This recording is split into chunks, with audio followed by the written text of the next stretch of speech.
Hello అందరికీ, మళ్ళీ మీ ముందుకు ఒక కొత్త వీడియోతో వచ్చాను. మా పాప ఈరోజు పన్నీర్ చేస్తుంది. ఈరోజు అన్నది, మమ్మీ నేను పన్నీర్ ఇంకా వెజ్ పులావ్ చేస్తాను అని. సో చూడండి ఎంత చక్కగా ఏవో వేపుతుంది.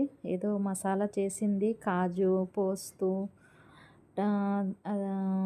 ఇంకేంటి లసూన్, అదరక్, టమాటర్ ఏవేవో అన్నీ వేసి చక్కగా పన్నీర్ మసాలా కూడా తనే అన్నీ రెడీ చేసుకుంది. మమ్మీ అంతా నేనే చేసుకుంటాను అని.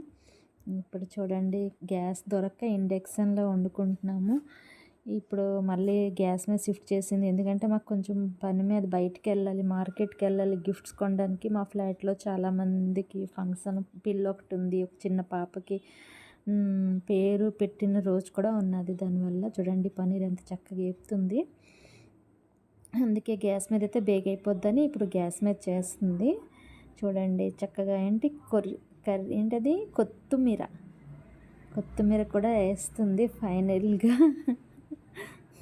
చక్కగా చేస్తుందండి. ఇంత ఒక చిన్న చేతితో 2 వంటలు ఒకసారి చేసేస్తుంది. చూడండి, ఇక్కడ వెజ్ పులావ్ కూడా రెడీ చేసేస్తుంది, అక్కడ పన్నీర్ కూడా వండేస్తుంది.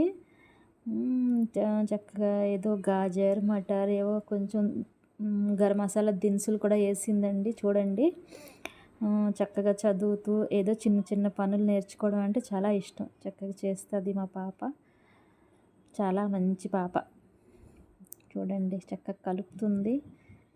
కలిపి ఇంకేం చేస్తుంది ఏంటి, ఇంకా కలిపేస్తుంది బాగా. ఇప్పుడు ఏదో ఏంటది, తేజ్పత్తా వేసింది, ఇంకా కలిపేస్తుంది. మటర్లు వేసింది కొంచెం. ఇప్పుడేంటి బిర్యానీ రైస్ వేస్తుంది. వేసేసి ఏదో ఇంట్లో కొత్త కొత్త వంటలు నేర్చుకొని వండి పెట్టాలి అంటే చాలా ఇష్టం. ఒక ఆడపిల్ల ఉండడం ఇంటికి ఎంత ఆనందంగా ఉంటుందండి. ఆడపిల్ల చక్కగా వండి చూడండి ఎంత ఫైన్గా వండేసి పెడుతుంది. తిని టేస్ట్ ఎలాగుందో చెప్తాను. వీడియో నచ్చితే లైక్ చేయండి. బాయ్.